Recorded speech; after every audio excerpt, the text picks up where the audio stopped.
Hello, hello, hello. Melissa May Dillon here, live on my personal page on Facebook, and then we upload this to the YouTube channel.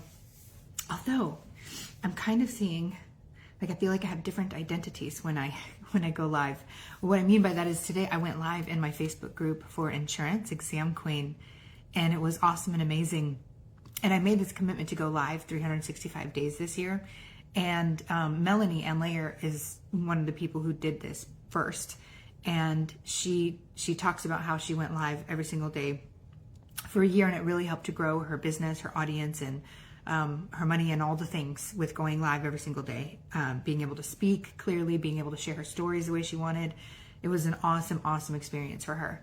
And I learned though that she went live in different places on different days, that she didn't always necessarily go live on the same place. Like she had a Facebook group, she had her personal page, and then she had, I think, some paid groups. And so she went live every single day in one of those areas, not necessarily always on her same page.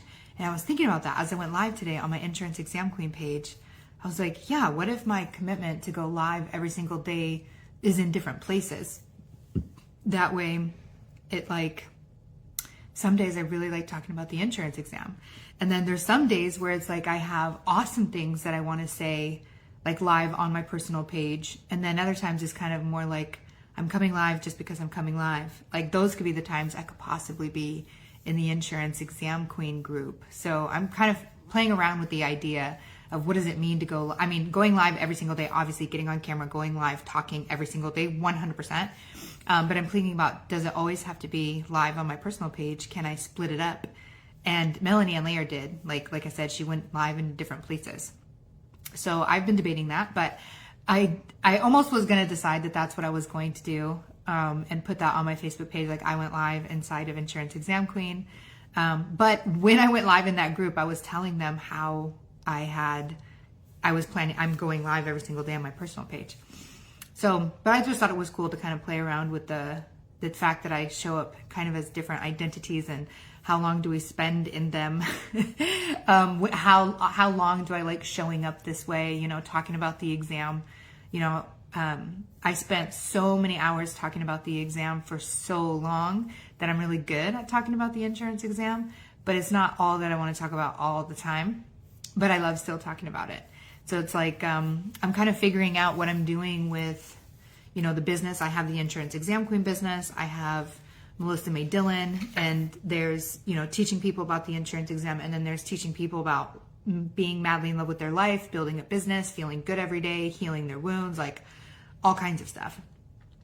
And teaching all of those things, sharing, insight on all those things, what I've learned on those things, in both realms, and thinking about having a membership for each one. I'm seeing this amazing thing that I could build within the Insurance Exam Queen business, and then how I can transfer that same thing over to what I'm doing on Melissa May Dillon, but in a different way. And just having a fun time developing, creating. It's been a while since I've been able to create, and I just spent the last the baby went to bed at 8:30 and it's now 10:10. So I spent the last 2 hours literally writing down notes, and I haven't written down in a long time. And I've been creating, I've been crafting, and it's been really awesome. So that's a huge thing, getting into, when people talk about what should I do? How do I build a business? How do I make more money? Are you doing what you love to be doing? Even if you're not doing what you love to be doing to be making money, you need to be still spending time doing what you love. Sometimes we get caught up in a trap where we're only doing things that directly make money, and we're not enjoying our time when we're not making money, thinking that we have to be making money. And so, or I must always be productive, I must always be working, I can't just do something I enjoy just because I enjoy doing it, because I have a fun time doing it. And so I enjoy writing, I enjoy creating, I enjoy crafting. And it is a form of work, but also a type of fun work. It's not relaxation. I'm actively working. But then there are times where I do love to actively relax and rest. And so that's another thing too about going live every single day. I think I'm okay. it's not that I don't feel rest and relaxed, but there's definitely like this expectation of you've got to do it. But I also love the fact that I'm putting myself on a schedule and making it happen and doing it, because it is getting a lot of stuff done, a lot of stuff shifted, and so it's been awesome. So I'm just kind of reflecting on my journey of going live and what it means to me and what I've experienced, and I'm just coming out with some amazing ideas since I've been going live. So it's definitely been, I've been very excited with the results of going live every single day. So I highly encourage you, if you feel like you should be speaking and teaching people and working with people, or you got a business you want to build, going live is an amazing way to make that happen. And if you're scared about going live because you're worried about what are you going to say, who's going to listen to me, who am I to say anything, then I would recommend that you join my 7-day transformation experience with me and Emma Beckett. It's called Own Your Voice, Find Your True Voice. And it's really about activating your voice, trusting what it is you have to say, and feeling a lot more comfortable about your truth and what it is you have to say and how you want to say it, and not worrying about offending people or bothering people when you express yourself. And I did that experience with a few people, and then Emma did it, and now we want to bring it to the public at large, that you can join the Find Your Voice, Own Your Voice program. And since I did that, I then went on to doing 365 days live. And now I'm reflecting on that experience, which it's been amazing and awesome. And I'm definitely excited to continue going live every single day for this year. But I am thinking, like, is part of going, like, do I have to always go live on Melissa May Dillon? Could going live inside my Facebook group count as going live every single day? Which I think it does. So I'm going to play around that. I love it. And I love the fact that I've been spending a lot of time creating. And I highly encourage you, you've got to do something fun just because you love doing it. Fun, relaxing fun, and fun work fun. A lot of your work, if it doesn't feel fun, you're doing the wrong work. There's always going to be work. There's always going to be something that requires time and effort and focus and attention. But it can be fun and creative, or it can be dreadful and awful. And you want to make sure you're shifting your work into things that feel fun and creative. There are going to be some dreadful, awful. I don't like when I have to collect the paperwork I need to, do taxes or whatever, but it's part of the process. It's part of what we need to do. Building a business, same thing. There are some times where I'm like, I had to create my own graphics when I first got started. I did all my own stuff. And there was parts of it that I didn't love, but knowing the end result of doing that was enough to get me through it, keep me going, and keep me excited through it, even though it wasn't my favorite stuff. And then you get to the point where you build your business big enough that you can kind of pass that on and give that to people. So yeah, now I'm tapping into focusing on like what I love to create, what I love to write. Like, I'm so proud of all the things that I just wrote. Hustle hard and reap the benefits. Go girl. I take life and health on Friday and all day crammed and still don't know anything. I keep failing my pre-exams. At least I'll try. I'm not going to stress anymore. You have been helpful and I'm grateful. Thank you for being the queen of insurance. The hustle hard. I definitely hustle hard in personal development, but I don't necessarily hustle hard in the way that most people think about that. I definitely sleep. I definitely rest.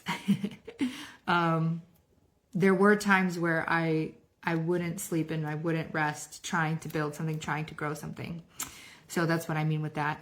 But yes, hustle, like, I believe in myself. I'm working for myself. I'm going after it. That kind of hustle I'm fully about. I still don't know. First of all, Holly, I do want to say that I have helped people pass who never passed the practice exam. The practice exam isn't the state exam. It's not question for question. So it is possible that you can fail your pre-exams and still pass the state exam. Is it generally a good indicator that if you can pass the practice, you can pass the state? Yes. Is it a 100% necessary? No. So first of all, take strength in that. Also, I would, I keep failing. At least I will try. I'm not going to stress anymore. Yeah. Stress could be the reason why you're not passing. If you're carrying a lot of stress in your body, it can prevent you from retaining the material. It can prevent you from remembering the material. And you can also be sabotaging yourself from passing. If you believe that getting your license, this is for an example, if you think, if I get my insurance license, I will have to work harder now, I will sabotage not getting it so I don't have to work harder. If you've attached a negative, subconsciously, consciously, if you attached a negative reason, like a negative outcome of passing your insurance exam, you could be avoiding that. Like I knew somebody who was like, I already have my PNC license. I need to get my life and health, because once I do, I'll be able to own my own agency, and it's a great and amazing opportunity. But on the flip side of that, she was thinking about how she felt unqualified to run her own agency and worried about taking on her own business and worried about leads and worried about being able to run it herself. So she was subconsciously sabotaging her pass, because as long as she didn't pass it, she didn't have to start the agency. She wanted that life. She wanted, to be her own boss, but there is fear on the other side of taking that on, and it was preventing her from being able to pass. Once we uncovered it, she passed it, and has her own agency. So, sometimes it's fear that's holding us back from passing. And so that's why I have, a whole YouTube playlist on the Insurance Exam Queen about your mindset. So because a lot of times it's your own mind that's fighting you, preventing you from failing, not your ability to study, remember, or memorize. But I do make that a lot easier with my videos, and sometimes that is all you need. But if you find yourself that you've watched all the videos and you're still not getting it and you're still not passing,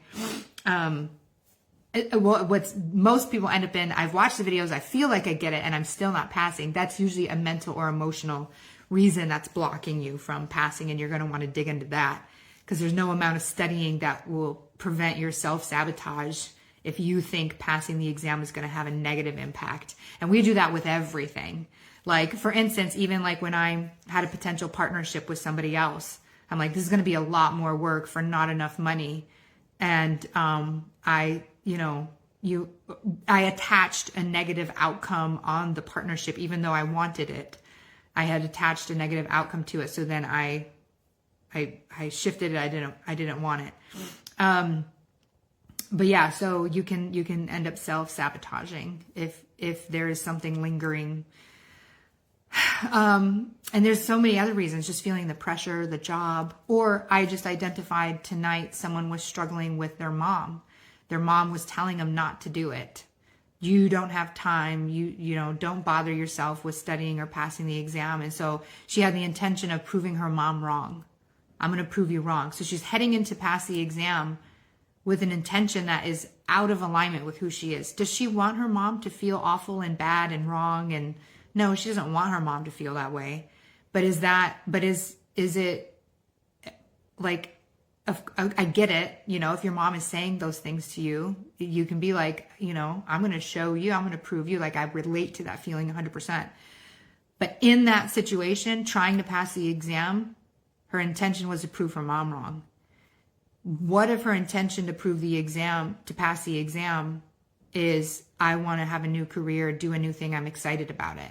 If you go into the energy of passing your exam mad at your mom versus I'm going into the exam to start a new career, be excited, that's a completely different energy. What energy do you have walking in to the exam place to sit down and take the exam? Your energy can impact your ability to pass the exam. Your intentions behind passing could impact your ability to pass the exam. It's not always about studying and learning the information. That is a big piece of it, but it's not the only piece of it. Your mindset and your emotions and your mental feelings and your relationships and your people around you, whether they support you, don't support you, all of that is impacting your ability to pull off a pass or do whatever it is that you want to do in your life. Like, again, you could attach a self-sabotage. Let's say you say, I want to own my own business and make my own money. But on the other side of that, you go, oh my God, there's taxes. I'm scared of taxes. You will self-sabotage your ability to make a business happen where you have to pay taxes. You will do or prevent your ability to make money that would lead you into a tax situation. So if there's something that you're afraid of, there's this thing you want to manifest this thing, you want to get this job, you want to have this relationship. But if once you get those things, you have a negative connotation about what could happen, you'll block it from manifesting, even if it's something you really, really want. So we have to identify what benefit we get by failing, basically. What benefit do I receive when I don't pass the insurance exam. The benefit I receive is I won't have to start my own business, make a lot of money, and pay my own taxes. Like keep track of all my taxes. I'll be W-2 where, you know, it's just simple. So sometimes we're preventing a pass because we have a fear that on the other side, and again, this is true for, you know, anything in life, anything that we're going through. But yeah, it's 10:22 right now. We had a $5,000 day today, which was amazing. I really want to see 6,000, and every time, in order for me to really grow, I had to say like a big number above it. So I'm going for $10,000 days every day now. That's what I'm saying to myself. Like, I'm on the treadmill walking $10,000 days every day, $10,000 days every day, $10,000 days every day. Once we see that 6, I'm going to be so excited. And then it's just going to be like, let's go 10. But ride the wave of the awesomeness all the way up until 10 for sure. Especially with that 6, but it's going to be celebrating the 6, the 7, the 8, the 9, and then hitting that 10. It's going to be magical. But that's what I've been saying to myself. And we had an awesome day in sales, getting closer and closer to that 6. We keep tickling the $6,000 day. And now I want to start tickling the $10,000 day. I want to start putting that out into the air, putting that out into the ethers. And technically we will have a $10,000 day when YouTube pays me. I make money every day on YouTube, but they pay out one time a month. So the day they pay me plus the day of course sales, I add that together. It's going to be over $10,000 a day. Now it's in my realm of possibility because I've seen it. I could touch it. I could taste it. And I'm going to start tickling it. So I'm excited about that. So I'm going to let you all go. I love you all so much. Have an amazing night. I'll be here again live on my page tomorrow. And, I may even double up with going live in the insurance exam queen group and going live over here, or vice versa, or whatever. I'm gonna figure it out, but I'm excited. Have an amazing night. Love you all. Bye.